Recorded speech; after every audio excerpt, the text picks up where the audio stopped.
అలంపుర శ్రీ బాలబ్రహ్మేశ్వర స్వామి క్షేత్రంలో నా పేరు వనం శ్రీకాంత్ శర్మ, ముఖ్య అర్చకుడను. ఇక్కడ 30 సంవత్సరాల గత నిర్వహిస్తున్నాను. ఈ విధంగా ఈ అలంపుర క్షేత్రం గురించి, ఈ అందరూ విశేషంగా కార్తీక మాస పర్వదినం గురించి మీకు ముఖ్యమైన అంశాలు చెప్తూ ఉన్నాను. కార్తీక మాసంలో మనకు ప్రధానంగా ఇక్కడ జరిగేదంటే నిత్యము శ్రీ బాలబ్రహ్మేశ్వర స్వామి వారికి అభిషేకాదులు, శ్రీ జోగులాంబ అమ్మవారికి కుంకుమార్చనలు విశేషంగా జరుగుతాయి. అంతేకాకుండా కార్తీక పౌర్ణమి రోజు అత్యంత వైభవంగా పవిత్ర ఉత్తరవాహిని తుంగభద్ర నదీ తీరంలో ఆ నదీమాతకు హారతులు కూడా ఇస్తారు. ఆ తరువాత జ్వాలా తోరణం కార్యక్రమం, అంటే ఒక తోరణం ఏర్పాటు చేస్తారు. ఒక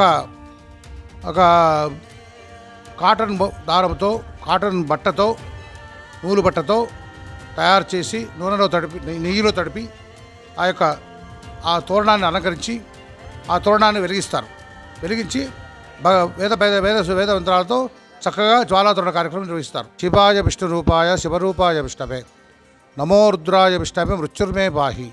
కాబట్టి శివకేశవులకు భేదం లేదు. శివుడిని పూజించినా విష్ణువుని పూజించినట్టే, విష్ణువుని పూజించినా శివుడిని పూజించినట్టే. ఈ విధంగా ఈ కార్తీక మాసంలో విశేషంగా శ్రీ స్వామివారికి అభిషేకాదులు జరుగుతాయి.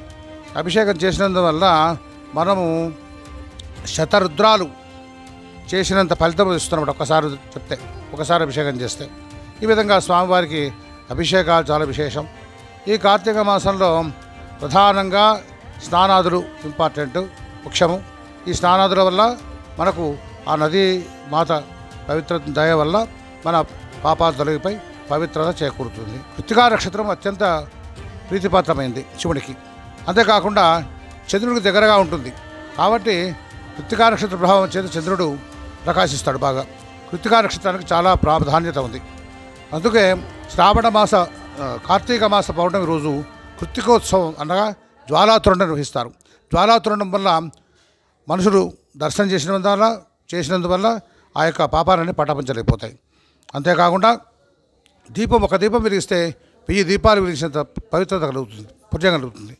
అంతేకాకుండా ఈ కార్తీక మాసంలో ఉపవాసాలు చేయడంలో కూడా చాలా విశేషం ఉంది. ఉపవాసం అంటే శివుడికి నక్తం అని చెప్తారు. నక్తం అనేది పాటిస్తే చాలా విశేష ఫలితం లభిస్తుంది. అంతేకాకుండా కార్తీక మాసంలో వనభోజనాలు చేస్తారు. వనభోజనాల వల్ల మన యొక్క అన్నపూర్ణేశ్వరి యొక్క అనుగ్రహం తప్పకుండా మనకు కలుగుతుంది. అంతేకాకుండా సూర్యుడు తులారాశిలో ప్రవేశిస్తాడు. అక్కడ ఆ విధంగా జరిగి కార్తీక మాసం ఏర్పడుతుంది. ఈ కార్తీక మాసంలో పౌర్ణమి రోజు కృత్తికా నక్షత్రం ఉంటుంది. కృత్తిక అగ్ని నక్షత్రం.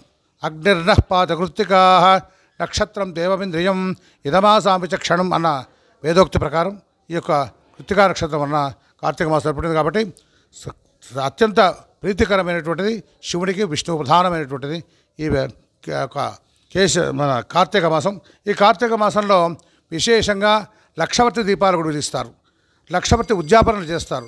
దీనివలన మనము గత జన్మలో చేసుకున్నటువంటి పాపాలన్నీ పటాపంచలేకపోయి మనకు పుణ్యాత్తులుగా మనం జీవిస్తాం. కాబట్టి కార్తీక మాసం చాలా విశేషమైన ప్రయోజనం. భక్తాదులందరూ విచ్చేసి ఈ కార్తీక మాసంలో ఆ శివుని ఆరాధించి పుణ్యం పొందుతారని చెప్పి ఆశిస్తూ సెలవు తీసుకుంటున్నాం.